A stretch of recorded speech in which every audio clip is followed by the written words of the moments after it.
우리 한국교회에 하나의 트레이드마크가 있습니다. 나라가 힘들 때, 민족 위기상을 맞이할 때 한국교회가 붙들었던 것이 구국 기도입니다.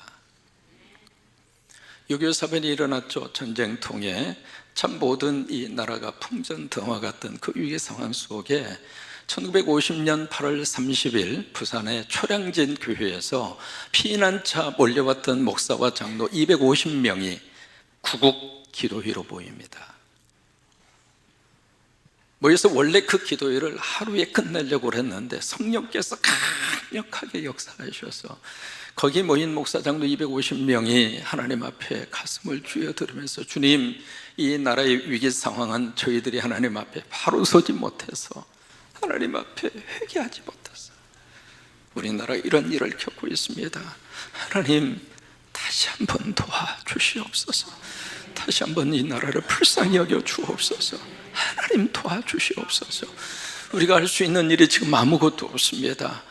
살아계신 하나님 앞에 울고 또 울고 또 울면서, 하나님 우리나라 좀 도와달라고.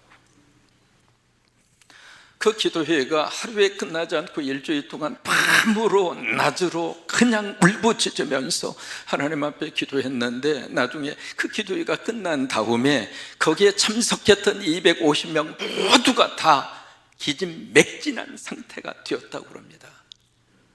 기도하면 하나님이 역사하시고, 기도하면 하나님이 움직이시고, 기도하면 하나님이 개입하셔서, 우리에게는 답이 없지만, 우리에게는 복잡한 문제로 머리가 지근지근 아플 정도로 그런 상태 속에 있지만은, 그러나 하나님이 역사하시면, 하나님이 역사하시면, 하나님이 역사하시면 이 민족의 미래를 하나님이 책임지시고, 하나님이 보호하시고, 하나님이 도와주실 줄로 믿습니다.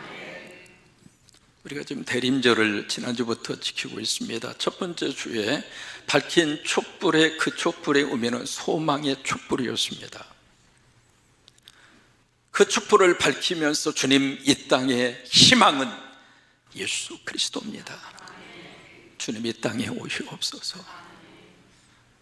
사람이 희망이 아니고, 특정한 지도자가 희망이 아니고, 주님만이 이 땅에 희망이 되십니다. 다시 오시는 예수 그리스도만이 우리 민족의 소망이십니다. 그 믿음의 고백을 가지고 우리는 소망의 촛불의 불을 밝히고 예배를 드렸습니다. 오늘 이 둘째 주일에 붙이는 이 촛불의 의미는 회개의 촛불입니다. 주님이 다시 오시는데, 주님이 다시 오시는데, 주님이 다시 오시는데, 현재 있는 모습 그대로 오시는 주님을 맞이할 수 있을까? 회개하라 이 말입니다. 회개해야 다시 오시는 예수 그리스도를 맞이할 수 있기 때문에. 그래서 오늘 이 두 번째 주일을 지키면서 우리는 회개의 촛불에 불을 밝히면서 주님 앞에 예배를 드립니다. 예수님이 이 땅에 오셔서 공생애를 시작합니다. 나이 30살에. 그리고 3년 동안 공생애를 사시는데, 그 공생애를 시작하면서 가장 먼저 예수님이 외쳤던 메시지의 주제가 두 가지입니다. 첫째는 천국이요, 두 번째는 회개였습니다. 그래서 마태복음 4장 17절에 보시면은 마태가 그것을 우리에게 기록해서 우리에게 알려주고 있습니다. 같이 한번 고백하십니다. 마태복음 4장 17절 시작. 이때부터 예수께서 비로소 전파하여 이르시되, 그렇게 읽으시면 안 됩니다. 예수님이 그렇게 외치지는 않았을 거예요. 그 다음에 주시는 말씀이 천국이 가까이 왔다. 천국이 손에 잡을 정도로, 천국이 멀리 있는 것이 아니라, 천국이 머릿속에만 있는 상상의 세계가 아니라, 그 천국이 현실이 돼서 천국이 바로 손에 잡을 정도로 그 천국이 가까이 왔느니라. 마가는 마가 1장에서 같은 예수님의 메시지를 이렇게 우리에게 알려주고 있습니다. 마가복음 1장 15절의 말씀, 이르시되 때가 찼고 하나님의 나라가 가까이 왔으니 회개하고 회개하고 회개하고 복음을 믿으라. 이게 예수님의 가장 중요한 첫 번째 메시지의 주제입니다. 예수님이 이 땅에 와서 우리에게 뭘 주고 싶었는가? 천국입니다. 여러분, 우리들의 희망은 이 땅이 아닙니다. 천국입니다. 우리는 이 세상이 전부 다라고 알고 살고 있는데, 주님은 우리에게 오셔서 이 땅의 삶이 전부 다가 아니다. 또 하나의 세상이 있다. 우리가 엄마 뱃속에 있을 때 이 땅이 있으리라고 하는 것을 생각하고 우리가 10달 동안 있었던 분이 있으면 손 들어보세요. 그때 때가 되니까 나왔어요. 나오는 과정도 참 힘들었습니다. 우리가 기억하지 못해서 그러지, 그 좁은 그 터널을 통해서 나오느라고 참 애쓰고 고생하고, 여러분 모두가요 보통 분들이 아닙니다. 그렇게 해서 이 세상에 태어났어요. 태어나 보니까 바로 우리가 대한민국, 바로 이 땅에서 우리가 뿌리 내리고 살아가고 있습니다. 자, 그렇다면 우리가 이 땅에 살고 있는 이 70년이요 80년이요 아니면 그 전에 삶을 마감한다 할지라도, 그렇게 해서 우리가 이 땅에 살다가 가는데 이 세상의 삶이 전부 답니까? 천국이 있다고 하는 거예요. 우리는 그 믿음을 가지고 하나님 앞에 나와서 예배하는 겁니다. 그래서 복음서에 보시면 천국이라고 하는 단어가 37번 나오거든요. 그 37번 가운데 36번을 누가 천국에 대한 단어를 쓰셨는가? 예수님이에요. 예수님의 관심은 천국이에요. 교회의 관심도 천국이어야 합니다. 성도들의 관심도 천국이어야 합니다. 우리가 마치 이 땅에서 영원히 살 것처럼 착각하면 안 됩니다. 언젠가 떠납니다. 어디로? 천국으로. 그래서 두 번째 주시는 메시지가 바로 회개하랍니다. 회개하라. 여러분, 이 회개라고 하는 단어 많이 들으셨죠? 회개가 뭐예요? 나름대로 여러분 머릿속에 생각하는 회개의 개념이 있을 겁니다. 그런데 과연 그 회개의 개념이 성경에서 말하는 회개의 개념과 맞나? 오늘 비유는요, 잘 알고 있는 비유입니다. 일명 돌아온 탕자의 비유, 줄여서 돌탕 비유, 그렇게 이야기합니다. 이 비유에 둘째가 등장합니다. 망나니의 삶을 살고 있는 둘째입니다. 이 둘째가 어느 날 아버지에게 와서 충격적인 요구를 합니다. 나에게 돌아올 분깃을 주옵소서. 개역개정은 분깃이라고 번역을 했죠. 옛날 번역은 유산이라고 그랬습니다. 여러분, 분깃이나 유산이라고 하는 그 개념 속에는 어떤 개념을 전제하고 있는가? 아버지가 돌아가셨다고 하는 거. 여러분, 죽은 다음에 돌아온 게 유산이잖아요. 죽은 다음에 내 몫으로 돌아올 수 있는 것이 분깃이잖아요. 그러면 지금 이 둘째가 요구하는 이 요구사항이 합당합니까? 합당하지 않습니까? 아버지 살아계시잖아요. 아버지 두 눈 뜨고 지금 바짝바짝 호흡하고 살아있잖아요. 살아있는 아버지 앞에 와서 당신 죽을 것을 전제라고, 그게 바로 뭐예요? 당신은 살았으나 죽은 목숨이라, 그 말 아닙니까? 그것을 가지고 이 둘째가 와서 자신에게 돌아올 유산 분깃을 요구합니다. 여러분, 인터넷에 보시면은 흔히 또 돌아다니는 이야기가 하나 가운데 이런 게 있습니다. 70이 다 된 이 아내가 동창회를 갔다 왔어요. 갔다 왔는데 집에 들어오는 순간부터 표정이 아주 어두워요. 말도 안 하고. 그래서 이 남편이 도대체 저 양반이 동창회 가서 무슨 일이 있었나 싶어서, 무슨 싸웠어? 그래도 말을 안 해요. 누가 명품 가방을 가지고 왔어? 그래서 열받아가지고 그런 거야? 대답을 안 해요. 누가 좋은 차를 타고 왔어? 그래도 대답을 안 해요. 그러다가 한참 있다가 남편을 향하여 조만한 목소리로 하는 말이, 동창회에 가보니까 나만 남편이 살았잖아.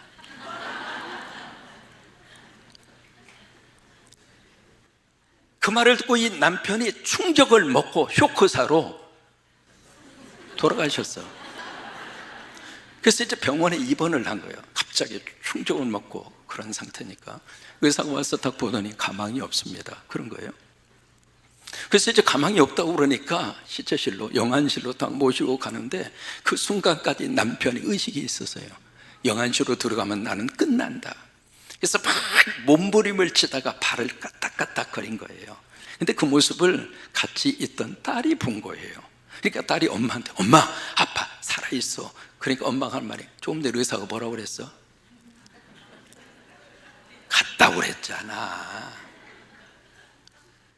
그러면서 점점 영안실로 막 들어가기 직전인데 이 아내가 탁 다가와서 남편 귀에다 하는 말이, 의사 말대로 합시다.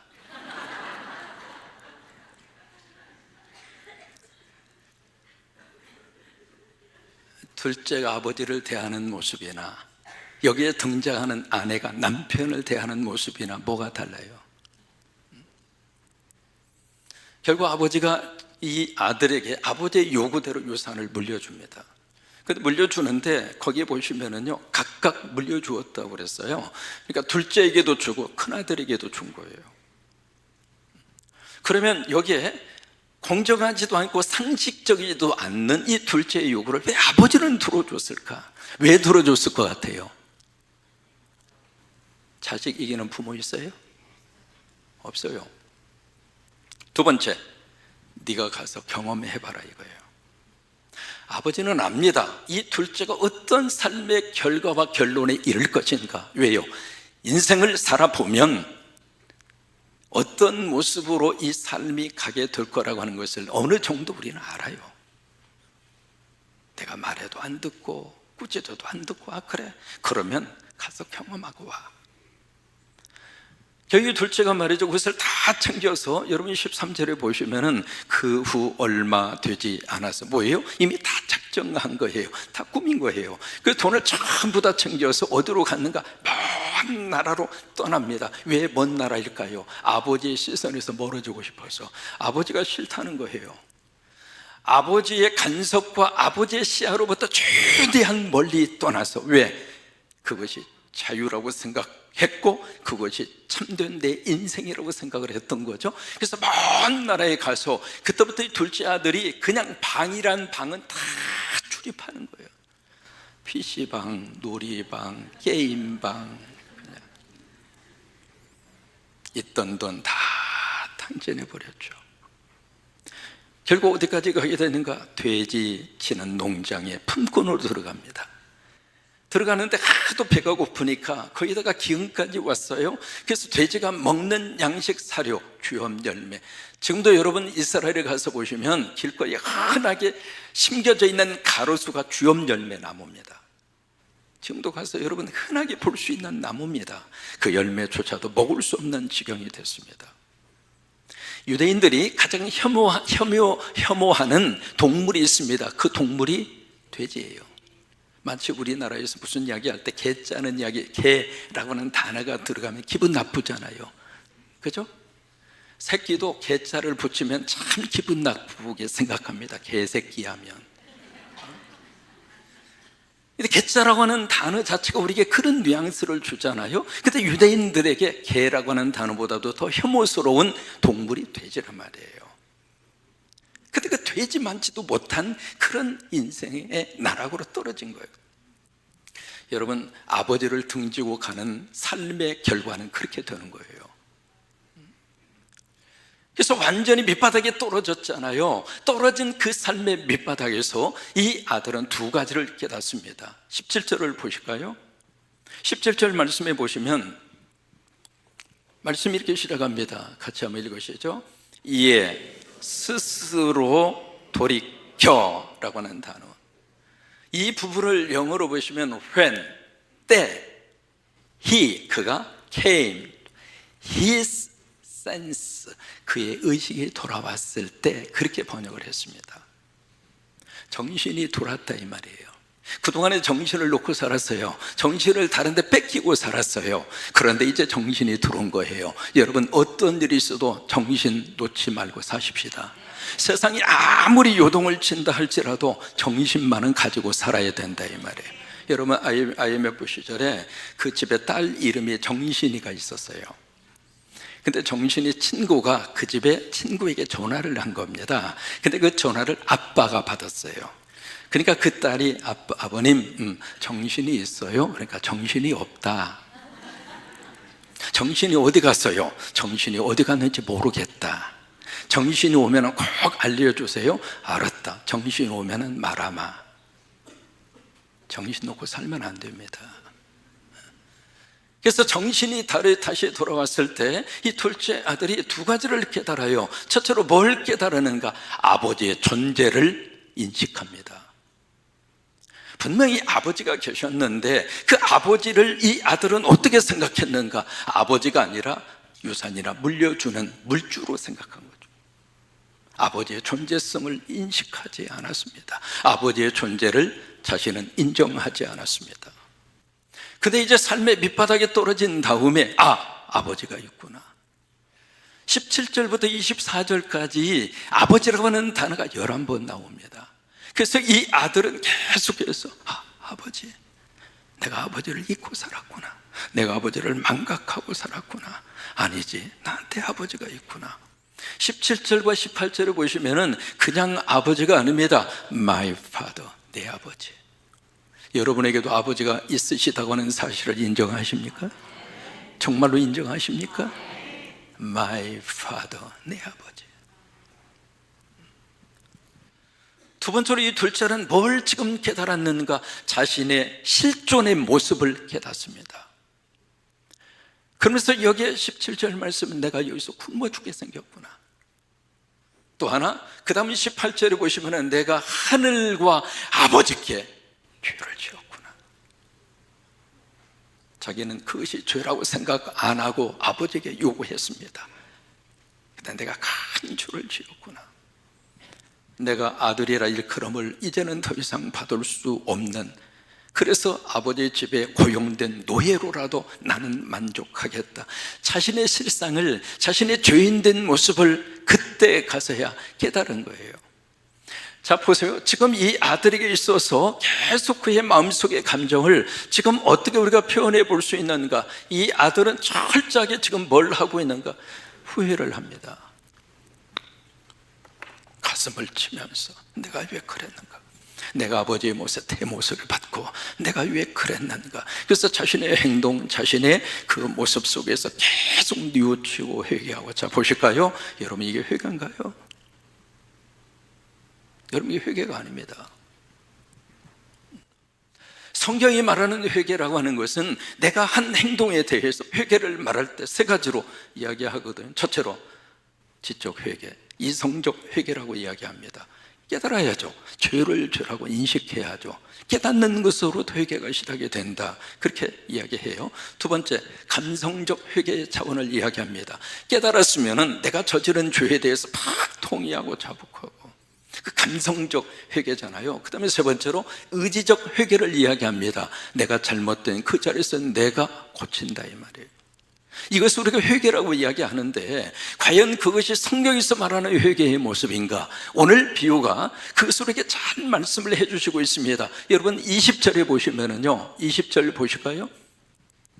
같이 한번 읽습니다. 시작. 이에 일어나서 아버지께로 돌아가니라. 잘 보세요. 이게 회개입니다. 이 아들이 아버지께로 돌아가는데 뭔가 자기의 모습을 고치고 아버지께로 돌아갔습니까? 아니면 그냥 갔습니까?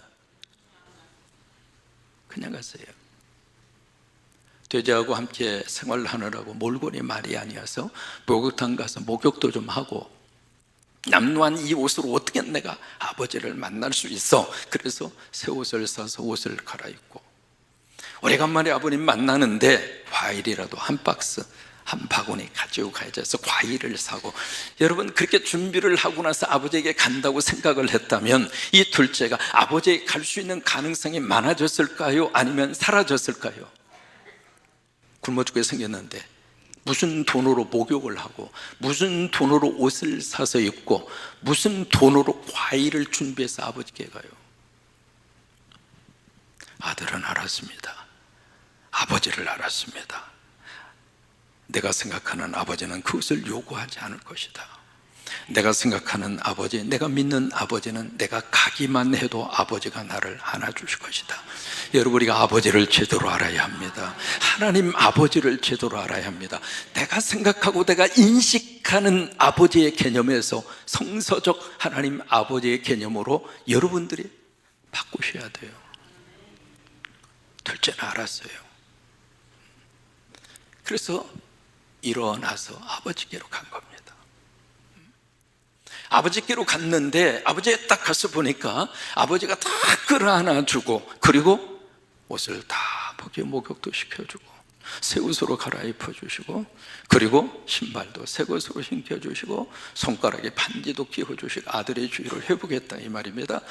여러분, 이 아들을 고친 것은 아들 자신입니까? 하나님이십니까? 하나님이세요. 여러분, 그게 회개입니다. 우리는요, 내가 무슨 잘못을 하고 그것을 깨닫는 것도 참 힘들고요, 또 하나 깨달았다 하더라도 그거 고치는 것은 진짜 힘들어요. 우리가 이번 일을 겪으면서 2시간, 3시간 만에 끝난 것이 얼마나 큰 하나님의 축복인지, 앞으로 역사 속에서요, 이번에 있었던 그 사건 속에 하나님의 개입하심이 있었다고 우리는 믿습니다. 만약에 그때 그것을 해제하지 않았더라면, 근데 그 엄청난 일을 본인이 했는데, 여러분, 그것을 통해서 전 세계 속에 한국의 이미지가 얼마나 많은 손상을 입었는가. 그 여파가 말이죠, 상상할 수 없을 정도로 여파가 우리나라에 미치게 될 겁니다. 아니, 전쟁을 하고 있는 우크라이나 그 나라에서 한국을 여행 금지 국가로 한 거예요.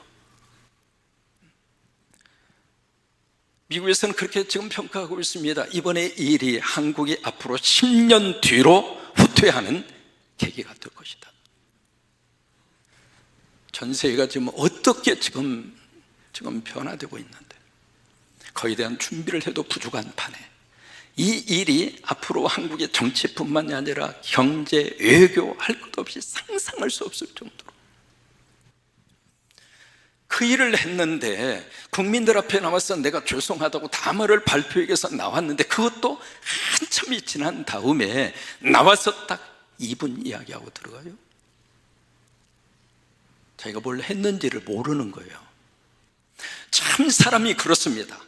내가 지금 얼마나 엄청난 일을 했는지를 깨닫는 것도 힘들고 고치는 것도 힘들고. 둘째 아들이나 우리들의 모습이나 50보 100보예요. 내가 고치고 아버지 앞에 가는 것이 회개가 아니에요. 우리는 고칠 수 있는 능력이 없어요. 아버지께 가면 아버지가 고쳐주세요. 아버지가 더러운 것을 다 씻어주시고, 아버지가 부끄러운 부분을 가려주시고, 아버지가 회복시켜 주시고. 여러분, 그게 회개입니다. 우리는 회개를 동양 윤리적 관점에서 회개를 자꾸 바라봅니다. 동양의 윤리적 관점에서 회개라고 하는 것은 뉘우치고 고치는 게 동양 윤리적 관점에서의 회개예요. 그런데 성경이 말하는 회개는 그 개념이 아닙니다. 그래서 요즘에는 회개라고 하는 단어보다도 회심이라고 하는 단어를 더 많이 씁니다. 어떤 의미에서 그 단어가 성경에 더 가깝습니다. 아버지께로 돌아가니라. 여러분, 이게 회개입니다. 우리가 대림절의 두 번째 주일에 이 촛불의 불을 밝히면서 아버지에게 우리가 돌아갑니다. 여러분, 우리 민족의 희망도 아버지께 돌아갈 때 있습니다. 이 나라의 미래도 아버지께 돌아갈 때 있습니다. 여러분, 이게 회개입니다. 아버지께 돌아가면 아버지가 고치시고, 아버지가 싸매시고, 아버지가 답을 주시고, 아버지가 역사하리라고 믿습니다. 지금 우리 민족에 필요한 것은 바로 그 영적 회개의 역사입니다. 모두가 다 아버지께 돌아왔을 때, 그때 아버지의 귀한 은혜가 다시 한번 우리 민족 가운데 충만히 임재하셔서 둘째 아들을 안아주는 것처럼 우리 나라를 안아주시고 우리 민족을 안아주셔서 아버지의 귀한 은혜와 축복이 이 민족과 우리 가운데 함께할 수 있게 되기를 주의 이름으로 축원합니다.